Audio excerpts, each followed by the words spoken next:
نومبر 2013 جب آپ نے سینٹ کی نشست سے استعفیٰ دیا تو ایم کیو ایم نے اعلان کیا کہ آپ مستعفی نہیں ہوئے، پارٹی آپ کو اس عہدے پہ رکھنا چاہتی تھی. واٹ واز دا میسج کہ یہیں پہ رہو اور آپ نہیں رہ سکے، پاکستان سے باہر چلے گئے؟ نہیں، میں پاکستان سے باہر گیا ہوں 14 اگست 2013 کو. آپ بات کریں نومبر، میں بتا رہا ہوں کیا بات. میں گیا ہوں 14 اگست کو ملک چھوڑ کے گیا، استعفیٰ دے کر نہیں گیا میں، ٹھیک ہے، چونکہ میں ان کو پہلے سے الرٹ نہیں کرنا چاہتا تھا. میں چلا گیا، میں غائب ہو گیا دنیا میں.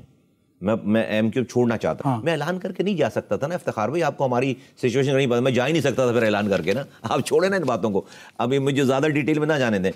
تو میں جو ہے وہ اپنے بچوں کو لے کر دنیا کے کسی کونے میں چلا گیا 14 اگست کو 13 سوری، ٹھیک ہے.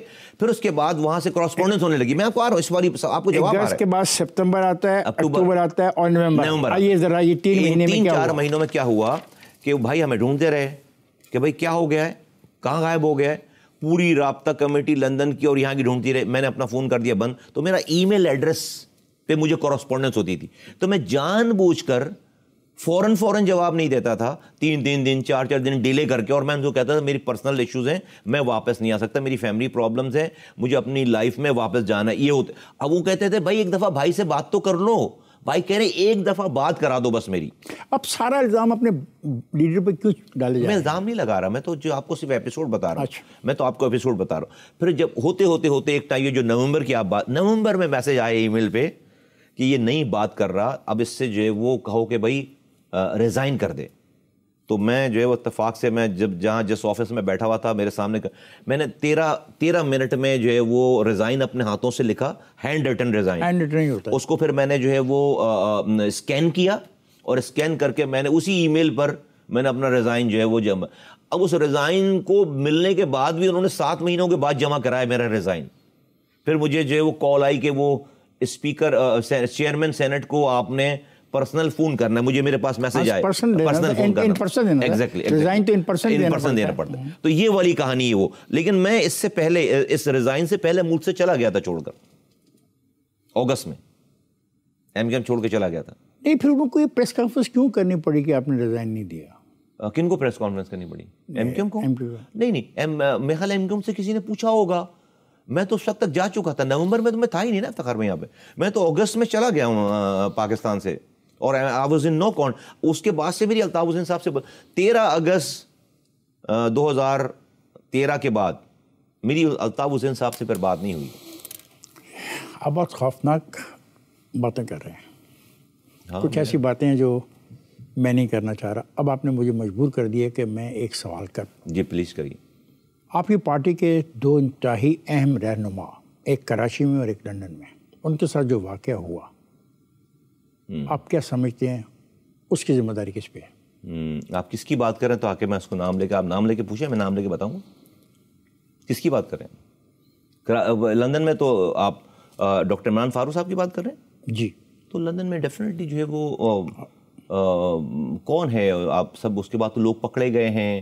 اسکاٹ لینڈ یارڈ نے جو ہے وہ ساری انویسٹیگیشن کی ہے، ساری چیزیں. ڈیفینیٹلی انگلیاں الطاف حسین صاحب کی طرف اٹھتی ہیں. کراچی میں جو ہے وہ آپ آئی ڈونٹ نو کس کی بات کر رہے ہیں. آپ کے ذہن میں کون سا ایسا رہنما ہے جو ٹاپ لیڈرشپ میں تھا؟ عظیم احمد طارق تھے، خالد بن ولید تھے، اور جو ہے وہ اور بہت سارے لوگ. ایس ایم طارق تھے، یہ سینٹرل کیبنٹ کے لوگ تھے. ایس ایم طارق تو سینٹرل کیبنٹ، عظیم احمد طارق سینٹرل کیبنٹ کے چیئرمین تھے. عظیم احمد طارق چیئرمین ہی تھے پارٹی کے. آپ کی جماعت نے 2015 کے لوکل باڈیز انتخابات میں کامیابی حاصل کی، یہ حقیقت ہے.